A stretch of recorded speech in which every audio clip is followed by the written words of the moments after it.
Ramai orang biasa mendengar tentang agama Islam, Nasrani, Yahudi, Majusi, Hindu, Buddha, Tao dan lain-lain. Sebagai orang lain mungkin pernah juga mendengar tentang agama Shinto, agama Paramalim, Bahai, Sunda Wiwitan, Lagaligo dan sebagainya. Tapi pada hari ini kita hendak mengetahui tentang satu lagi agama yang jarang-jarang diketahui orang, iaitu agama Samaritan. Jadi soalan pertama kita, sebenarnya siapakah orang-orang Samaritan ni, Ustaz? Dalam hadis-hadis Nabi SAW dikatakan bahawa orang-orang Yahudi, Nasrani dan orang-orang Islam ini setiap satunya terpecah kepada lebih daripada 70 golongan. Jadi Samaritan ini ialah salah satu daripada pecahan golongan Yahudi. Walaupun majoriti orang Yahudi sendiri tak terima pun golongan Samaritan ni sebagai salah satu daripada cabang Yahudi. Mereka ni disebut sebagai Samaritan ataupun Shamarim atau Samiriun dan macam-macam nama lagi, kerana perkataan itu memberi erti bahawa mereka ni sebagai guardians, sebagai penjaga atau sebagai keepers, sebagai pemelihara. Apa yang dipelihara dan dijaga tu? Yang dipelihara dan dijaga tu ialah ajaran Nabi Musa yang asal. Jadi mereka ni mendakwa, kaum Samaritan ni mendakwa pada mereka lah ada syariat Nabi Musa yang sebenar. Yang ada pada Yahudi-Yahudi lain tu, yang itu tak original lah menurut pandangan mereka. Tapi ada juga pandangan sebahagian para pengkaji, sebenarnya nama Samaritan tu dia datang daripada tempat duduk mereka ni, iaitu di Samaria ataupun di Samirah. Sekarang ni ada lagi ke orang-orang Samaritan ni? Ke diorang dah pupus atau macam mana, Ustaz? Masih ada lagi, tapi jumlah mereka ni tak ramai lah. Sebahagian besarnya ada di Palestin, di pergunungan Gerizim dekat Nablus sana. Pada tahun 2015, satu macam bancian lah dibuat, ada lebih kurang 700 lebih sahaja orang di sana.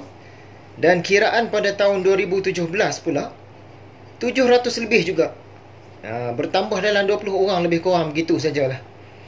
Jadi aliran Samaritan ini boleh kita katakan sebagai aliran Yahudi yang paling kecil yang masih wujud sampai sekarang.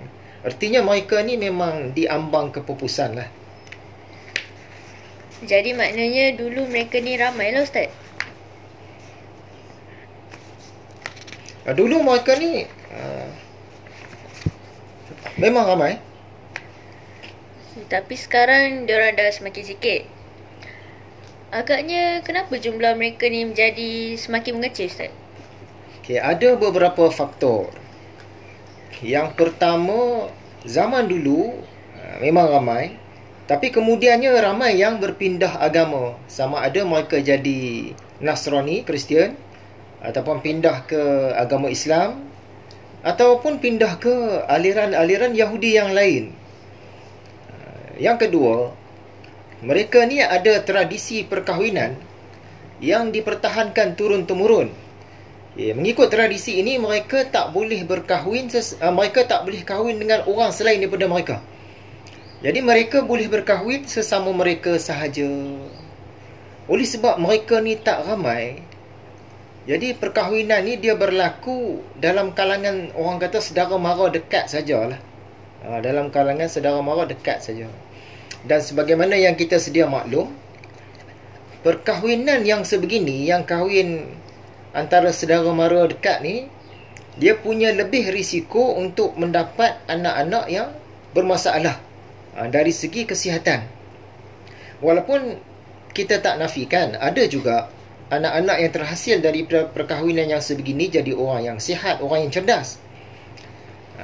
Jadi jumlah OKU dalam komuniti Samaritan ini memang tinggi. Tak masuk yang meninggal pada waktu bayi. Dan mereka ni nak dapatkan anak pun memang berhati-hatilah. Ini semua dari segi kajian genetik itulah. Lebih kurang begitulah. Ya. Kemudian satu lagi masalah, dikatakan jumlah kaum lelaki dalam komuniti Samaritan ini lebih daripada kaum wanita. Yang ini menyebabkan peluang dan ruang untuk orang lelaki ini berkahwin tu agak terhad. Sampaikan rahib besar mereka terpaksa kemudiannya mengeluarkan hukum ataupun fatwa yang lelaki Samaritan boleh mencari isteri yang di luar daripada komuniti Samaritan. Tapi dengan syarat wanita tu kena convert, kena masuk agama Samaritan dulu. Dan satu lagi, ada juga usaha-usaha halus daripada orang-orang Yahudi yang lain selain Samaritan, sebab mereka memang anti dengan Samaritan ni. Termasuk juga usaha oleh pemerintah Yahudi, pemerintah Israel sendiri, yang mereka seboleh-bolehnya memang nak pupuskan kaum Samaritan ni secara perlahan-lahan. Jadi usaha halus. Jadi inilah antara sebab-sebab mengapa kaum Samaritan ni makin lama makin sikit, makin lama makin sikit. Okay, seperti yang kita tahu, yang kita sedia maklum, Nabi Yaqub ada 12 orang anak lelaki, yang mana daripada 12 ni telah melahirkan 12 suku ataupun 12 keturunan Bani Israel. Jadi dalam 12 suku Bani Israel ni, orang-orang Samaritan ni daripada suku yang mana? Baiklah. Nabi Yaqub ataupun disebut Jacob, dia ada 12 orang anak lelaki. Okay, nama-nama mereka ni ada Reuben, ada Simeon, ada Levi, ada Judah ataupun Yahuza, Dan, Naftali, Gad atau Jad, Asher, Issakar atau Yasakir, Zebulon, Joseph atau Yusuf, Benjamin atau Bunyamin. Ini 12 orang anak Nabi Yaqub yang kemudiannya melahirkan 12 keturunan bangsa Yahudi inilah, secara umumnya begitu. Jadi kaum Samaritan ni dia datang dari mana? Kaum Samaritan ini mereka mendakwa mereka daripada keturunan Efraim dan Manaseh. Siapa dia Efraim dan Manaseh ni? Efraim dan Manaseh ni ialah dua orang anak lelaki Nabi Yusuf. Jadi maksudnya kaum Samaritan ini daripada 12 kelompok keturunan Bani Israel yang awal itu, mereka daripada keturunan Nabi Yusuf. Wallahu a'lam. Katakanlah memang betul-betul orang-orang Samaritan ni berasal daripada Nabi Yaqub. Kenapa mereka ni kemudiannya terpecah daripada orang-orang Yahudi yang lain? Okey, mengapa mereka terpecah ya? Satu ketika kerajaan Bani Israel ini telah dikalahkan oleh tentera dari Iraq, iaitu tentera Assyrian. Kemudiannya dengan tentera Babylon. Bila mereka kalah, puluh ribu orang kaum Yahudi ini dibawa ke Babylon sebagai hamba. Mereka duduk di sana puluhan tahun. Tapi yang kaum Samaritan tadi, mereka ni macam terasing, mereka tak dibawa ke sana. Mungkin wilayah mereka jauh sikit ke, jadi mereka kekal di Palestin. Orang Yahudi yang berada di Babylon, mereka teruskan agama Yahudi mengikut pemahaman mereka. Sementara orang Yahudi Samaritan ini tinggal di Palestin, teruskan agama Yahudi mengikut pemahaman mereka. Lepas tu, orang-orang dari Babylon ini satu ketika mereka ni dibenarkan balik ke Palestin. Bila sampai ke Palestin, berlaku macam pertembungan lah. Sebab ajaran Yahudi orang-orang dari Babylon ini tak sama dengan ajaran Yahudi orang-orang Samaritan. Orang Samaritan kata orang Yahudi di Babylon dah terpengaruh dengan kehidupan dan juga agama di Babylon. Jadi dah menyeleweng. Orang dari Babylon pula kata, sebab mereka ni ramai, Samaritan ni sikit, mereka kata kelompok Samaritan ini yang terpengaruh dengan orang-orang Samaria, dengan agama, dengan budaya semua. Jadi sejak itu mereka ni dah tak ngam dah. Dan Taurat mereka pun ada perbezaan. Pegangan berbeza, pendengaran berbeza. Dan kaum Samaritan ni dia tak terima lah Nabi-Nabi yang datang kemudian daripada Nabi Musa. Sedangkan Yahudi Babylon tadi dia terima lagi Nabi-Nabi yang datang kemudian. Jadi itu antara sebab-sebab lah kenapa mereka ni boleh terpecah daripada kaum Yahudi. Jadi apa pandangan orang-orang Yahudi yang lain kepada orang-orang Samaritan ni? Hampir semua orang Yahudi ni kata Samaritan ni golongan sesat. Bahkan mereka tak mengaku pun Samaritan ni sebagai salah satu cabang Yahudi. Padahal banyak cabang-cabang yang lain mereka akui juga. Samaritan ni mereka tak mengaku. Pemerintah Israel hari ini pun mereka sekadar bagi Samaritan ni duduk saja di Palestin sana lah. Dan sebenarnya mereka tak iktiraf pun. Bagi peluang duduk saja. Dari segi agama mereka tak iktiraf. Jadi orang Samaritan ini sebenarnya mereka ni tersepit lah antara Yahudi dan Islam. Sebab orang Yahudi dia pandang orang Samaritan ni lebih kepada orang Arab. Kita ni bukan Yahudi, ni orang Arab. Kebetulan orang-orang Samaritan ni mereka memang fasih bahasa Arab pun. Yang orang Arab pula pandang kaum Samaritan ni sebagai orang Yahudi. Jadi masing-masing duk pandang macam tu. Jadi tersepit lah tengah-tengah di antara orang Yahudi dan orang Islam. Mereka ni tersepit tengah-tengah.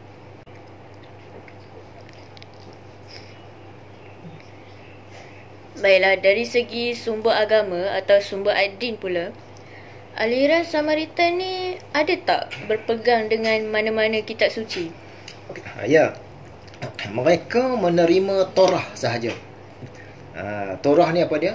Iaitu 5 kitab yang awal yang berada dalam Bible. Kitab Bible ni satu kitab besar. Dia terpecah kepada 2 bahagian. Satu Old Testament atau Perjanjian Lama. Yang kedua New Testament atau Perjanjian Baru. Old Testament ni umumnya ialah kitab-kitab Nabi-Nabi dan juga tokoh-tokoh sebelum zaman Jesus. Sementara New Testament ni kitab-kitab Nabi dan tokoh setelah zaman Jesus. Old Testament orang Yahudi pakai, terima. New Testament orang Kristian terima. Dan orang Kristian dia terima dua-dua. Old pun pakai, New pun pakai. Yang Yahudi dia pakai Old Testament saja. Jadi dalam Old Testament ni ada banyak kitab. Ada puluhan kitab maksudnya. Dan 5 kitab yang terawal itu orang Yahudi kata itulah Taurat. Itulah Torah. Dia pakainya itu. Jadi 5 kitab yang utama ini kita sebut yang pertama kitab Kejadian atau Genesis. Yang kedua kitab Keluaran atau Exodus. Yang ketiga kitab Imamat atau Leviticus. Yang keempat kitab Bilangan atau Numbers. Yang kelima kitab Ulangan atau Deuteronomy. Ini 5 kitab terawal. Mereka kata inilah Taurat. Dan mereka pakai yang tu saja kitab sucinya. Selain daripada itu, mereka juga ada satu scroll. Scroll ini disebut sebagai Abisha Scroll. Kononnya Abisha ni keturunan Nabi Harun lah, cicit ke apa kan. Dia ada karang tentang agama Yahudi ni. Dan mereka guna Abisha Scroll ni. Tapi kajian-kajian menunjukkan Abisha Scroll ni pun benda baru sebenarnya. Baru abad ke-11 ke-12 baru dikarang. Dan kitab Taurah yang ada pada golongan Samaritan ni pun orang kaji nampak baru juga, bukan zaman Nabi Musa. Tapi lebih kurang satu dekat-dekat zaman Nabi Isa dah baru dibuat. Jadi mereka beriman dengan Torah, iaitu 5 kitab terawal dalam kitab Perjanjian Lama atau the Old Testament. Mereka pula mendakwa Taurat yang ada pada mereka tu Taurat yang asli. Persoalannya Ustaz, betul ke Taurat yang ada pada mereka itu Taurat yang asli? Tidak juga. Kerana sudah bercampur-campur. Antaranya kerana isi kandungan Torah yang ada pada kaum Samaritan ini menunjukkan ada orang lain yang karang pun. Bukan karangan Nabi Musa. Bukan cerita Nabi Musa, tapi dah macam pandangan pihak ketiga. Dia tolong cerita pula bagi pihak Nabi Musa tu.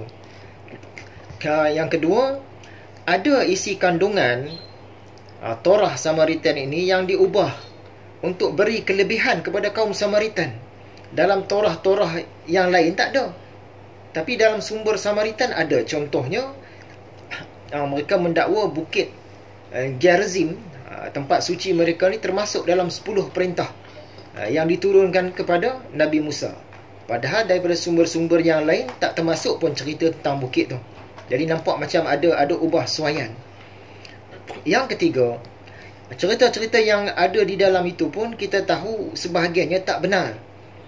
Contohnya, kisah Nabi Ishak atau Isaac disembelih. Kita pernah syarahkan inilah. Dulu kita buat kuliah, kita rakam, ada di YouTube. Siapakah sebenarnya yang disembelih oleh Nabi Ibrahim? Nabi Ismail kah, Nabi Ishak? Kita gunakan sumber, kedua-dua sumber lah. Sumber Al-Quran, sumber hadis, dan juga sumber daripada Bible sendiri. Kita guna sumber-sumber tu, dan ternyata keputusannya Nabi Ismail yang disembelih. Jadi bila mereka percaya dalam Torah mereka mengatakan Nabi Ishak yang disembelih, tak benarlah peristiwa tu. Dan peristiwa penyembelihan tu pula dikatakan berlaku di Palestin. Ini menunjukkan tak benar juga. Jadi kitab yang ada pada mereka ini tak boleh kita nak katakan sebagai kitab Torah, kitab Taurat yang sebenar. Selain daripada beriman dengan The Old Testament, orang-orang Yahudi juga percaya dengan Talmud. Apa pula pandangan kaum Samaritan ni terhadap Talmud? Talmud. Talmud ni satu lagi kitab. Dia ini himpunan ajaran-ajaran ataupun syarah-syarah oleh pendeta-pendeta Yahudi dalam satu tempoh masa yang lama lah. Ratus tahun mungkin sampai 1000 tahun pun. Dan kitab ni dia anggap suci. Kitab Talmud ni terbahagi kepada dua jenis, satu Mishnah, satu Babilonia. Bagi orang Yahudi, Talmud ni boleh kata setanding lah dengan Taurat, kena percaya. Tetapi bagi kaum Samaritan, mereka tak terima langsung kitab Talmud ni. Mereka pakai Torah saja. Baiklah. Penganut agama Yahudi ni terpecah kepada 71 golongan, dan hanya satu sahaja golongan yang benar. Pegangan orang-orang Samaritan ini berbeza dengan pegangan kelompok Yahudi yang lain. Jadi, adakah agama Yahudi mereka ini adalah agama Yahudi yang sebenar? Tentulah tidak. Kerana yang pertama, mereka tidak berpegang dengan Taurat yang sebenar. Taurat yang ada pada mereka pun Taurat yang sudah tidak asli lagi. Kalau orang yang Yahudi yang sebenar, agama Yahudi yang sebenar, dia berpegang dengan Taurat yang betul lah. Yang kedua, mereka ni tolak Nabi-Nabi selepas Nabi Musa. Mereka tak terima Nabi Samuel, Nabi Daud, Nabi Sulaiman, Nabi Uzair, Nabi Irmia, Nabi Zulkifli, Yahya, Zakaria, Daniel, Yunus, dan lastnya Nabi Isa. Mereka tak terima semua. Dia terima Nabi Musa saja.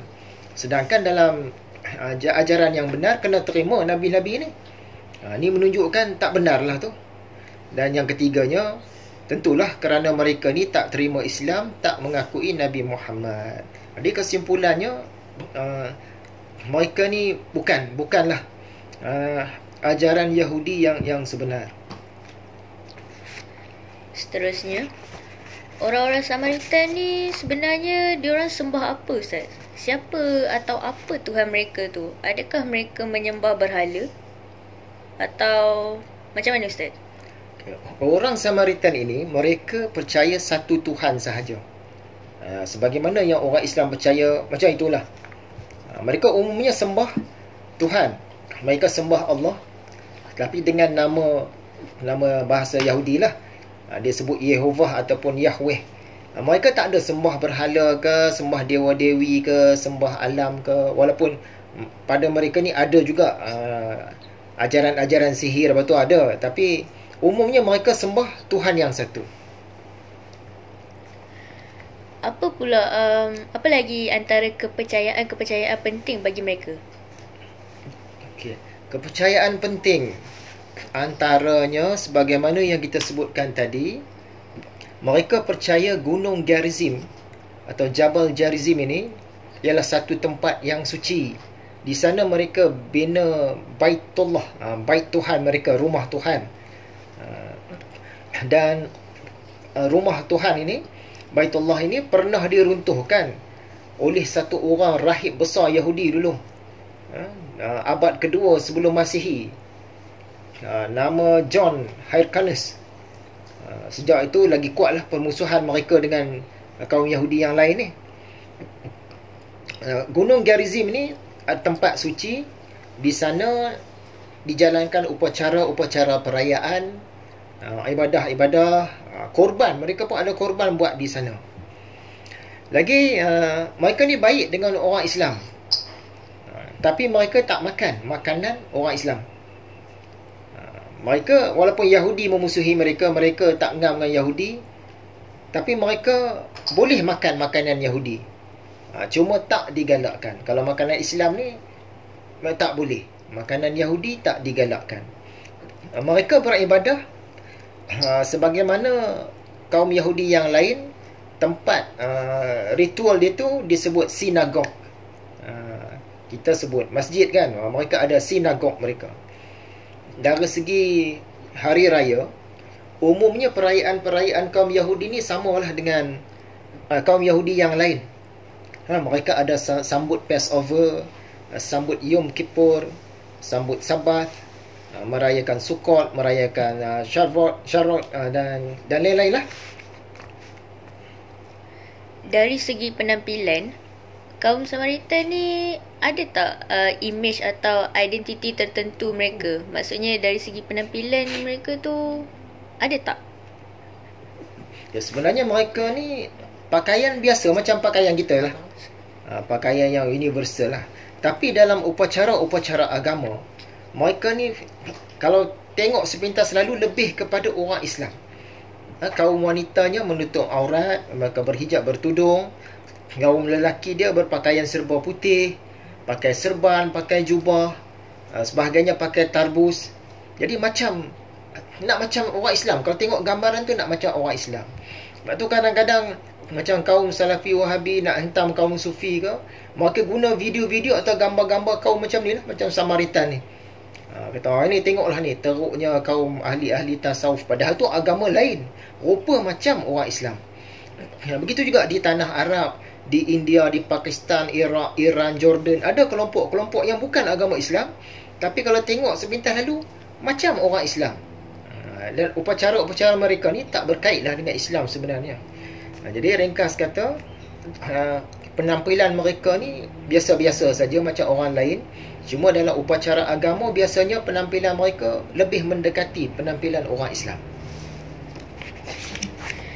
Satu soalan yang sering sering bermain di fikiran kita, benarkah mereka ni ada menunggu seorang nabi akhir zaman? Ya. Mereka ni ada tunggu seorang nabi akhir zaman lah, atau Mesiah, atau penyelamat lah. Orang yang ditunggu ini dipercayai akan datang dan memulihkan ajaran agama mereka. Orang ini disebut sebagai Tahib. Jadi adakah orang ni Nabi Muhammad? Bukan Nabi Muhammad kerana mereka tak terima. Alasannya kerana Nabi Muhammad ni bukan datang dari kalangan mereka. Tu alasannya. Cerita tentang menunggu kedatangan Nabi akhir zaman ini memang ada dalam kitab suci mereka. Deuteronomi tadi, kitab Ulangan 18 ayat yang ke-15. Kita petik sikit daripada New King James Version.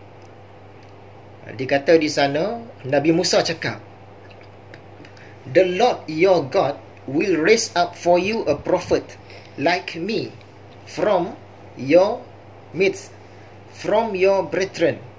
Him you shall hear. Dia kata Tuhan akan bangkitkan seorang nabi seperti aku, kata Nabi Musa, dalam kalangan kamu, di tengah-tengah kamu, daripada saudara-saudara kamu, dan kamu mesti ikut dia. Kemudian dalam ayat yang ke-18, Tuhan pula cakap, I will raise up for them a prophet like you from their kinsmen. Aku akan bangkitkan seorang nabi seperti kamu, Nabi Musa lah, seperti Nabi Musa, daripada kalangan saudara mereka. Yang ini ada dalam Torah yang mereka percaya itu. Jadi memang betul lah, mereka ada menunggu seseorang yang bolehlah kita sebut sebagai Nabi akhir zaman. Apakah persamaan yang mungkin ada antara ajaran agama Samaritan ni dengan agama Islam? Okay. Antara persamaan dia, satu dari segi ibadah solat, memanglah tak sama betul, tapi serba sedikit sama. Mereka ada ibadah sembahyang, ibadah solat macam Islam. Mereka ada wuduk, dalam solat mereka pun ada sujud, ada berdiri lurus, macam nak sama macam Islam juga. Yang kedua, mereka ni percaya Tuhan yang satu, dan Tuhan yang satu itu tak sama dengan makhluk, umumnya begitu. Yang ketiga, kita percaya Nabi Musa, mereka pun percaya Nabi Musa. Yang keempat, mereka menutup aurat. Jadi inilah antara persamaan-persamaan lah Islam dan Samaritan. Baiklah. Bagaimana pula pandangan mereka terhadap Nabi Isa ataupun kita gelar sebagai Jesus dan Nabi-Nabi lain? Sebagaimana yang kita sebutkan tadi, kaum Samaritan ini, mereka menolak semua Nabi-Nabi yang selepas daripada Nabi Musa. Tambah-tambah kalau Jesus ni pula datang bawa, seolah-olah bawa satu agama baru, agama Nasrani, lagilah mereka anti dengan dia.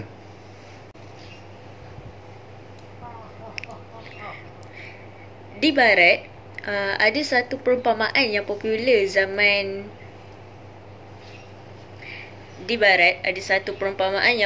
zaman berzaman, iaitu Good Samaritan. Apa kaitan antara istilah ini dengan agama Samaritan ni? Okey, Good Samaritan. Memanglah di barat ni kalau ada satu orang tu buat baik, kadang-kadang mereka macam ada satu simpulan bahasa lah, kata Good Samaritan. Siapa saja buat baik dengan hati yang ikhlas, mereka akan kata Good Samaritan. Jadi apa kaitan dia? Sebenarnya kisah ini ada dalam Bible. Dalam Bible New Testament, bukan Old Testament, New Testament. Dia cerita tentang satu orang pengembara. Dia ni dirompak lah. Kita baca sikit cerita dia ni dalam Luke 10 ayat yang ke-30 dan seterusnya. Soal jawab Jesus lah dengan seseorang. Kata Jesus, a certain man went down from Jerusalem to Jericho and fell among thieves, who stripped him of his clothing, wounded him, and departed, leaving him half dead. Ada satu orang lelaki yang datang dari Jerusalem nak pergi ke Jericho, dan dia ni dirompak. Rompak dia semua sekali, dengan baju-baju dia sekali, mencederakan dia, dan kemudian perompak ni tinggalkan dia dah separuh mati dah. Now by chance a certain priest came down that road, and when he saw him, he passed by on the other side. Ada satu orang rahib lalu dekat jalan tu. Rahib tu nampak orang tadi yang dah separuh mati tadi, tapi rahib tu dia berjalan di seberang jalan tu, buat tak tahu saja. Likewise a Levite, when he arrived at the place, came and looked and passed by on the other side. Kemudian lalu pula satu orang Levite. Levite ini kalau tak salah keturunan Nabi Harun lah.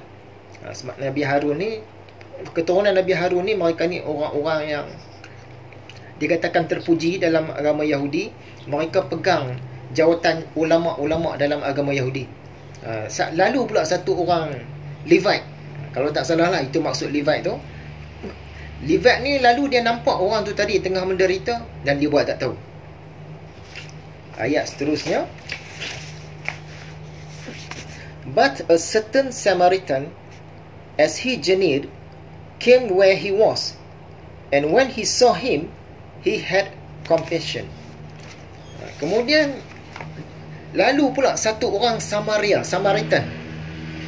Dia dalam satu perjalanan, dia sampai kat situ, dia nampak orang tu tengah menderita, dia rasa kesian. And came to him and put clean linen round his wounds with oil and wine, and he put him on his best and took him to a house and took care of him. Orang Samaritan tadi, dia tolong pergi balut luka orang tu. Kemudian dia bubuh ubat, minyak dan anggur lah, kata wine, bubuh ubat. Kemudian dia ambil orang tu, bubuh atas kaldai dia bawa pergi satu tempat penginapan, dan dia nak rawat orang tu di situ. On the next day, when he departed, he took out 2 denarii, gave them to innkeeper, and said to him, take care of him, and whatever more you spend, when I come again, I will repay you. Okay, esoknya tu, dia bagi 2 dinar kepada tuan punya rumah penginapan, hotel lah katanya. Dan dia bagi tahu, tolong rawat orang ni, dan kalau duit ni macam tak cukup lah, kamu belanja nak sembuhkan dia tu, kamu terpaksa keluar duit kamu sendiri, nanti aku datang, aku akan bagi lagi, aku akan bayar balik. Jadi Jesus pun tanya kepada orang yang dia sembang tu, so which of these 3 do you think was neighbor to him who fell among the thieves? Siapa antara 3 orang ni? Yang pertama tadi satu orang rahib, kemudian satu orang Lawi, Levite, yang ketiga ni satu orang Samaritan. Siapa ni yang seakan-akan jiran, orang kata orang baik lah, kepada orang ni tadi, kepada orang yang dia rompak tadi? Dah tentulah kita tahu orang Samaritan tu lah. Jadi orang Samaritan ini dipuji oleh Jesus. Sejak itu, bila ada orang buat satu kebaikan yang dengan ikhlas hati dia sanggup korban banyak, tak minta balas balik, padahal bukan saudara pun, orang kata, oh dia ni macam Good Samaritan. Tu asal istilah Good Samaritan.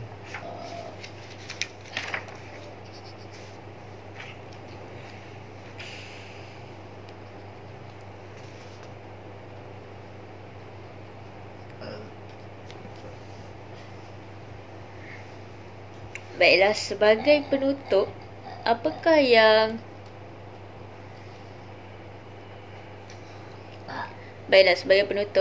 Ustaz boleh rumuskan daripada perkongsian kita pada hari ini? Secara kesimpulannya, kita kena sedar, ramai lagi dalam kalangan umat manusia ini yang belum dapat hidayah, belum dapat iman yang sebenar. Samaritan ini hanyalah salah satu daripada yang belum dapat hidayah tadi itu. Jadi kita kenalah membanyakkan syukur kepada Allah kerana kita ni dipilih untuk berada dalam agama yang benar. Kita ada Nabi akhir zaman, kita ada kitab Al-Quran yang suci, yang terpelihara. Selain daripada itu, kita kenalah banyak buat dakwah kepada seluruh umat lah, termasuklah kaum Samaritan itu sekiranya kita berpeluang. Kita harap supaya keimanan kita ni semakin teguh, dan kita harap juga agar Allah bukakan hati orang-orang Samaritan ni untuk memeluk agama Islam. Bukan orang Samaritan saja, penganut agama yang lain juga.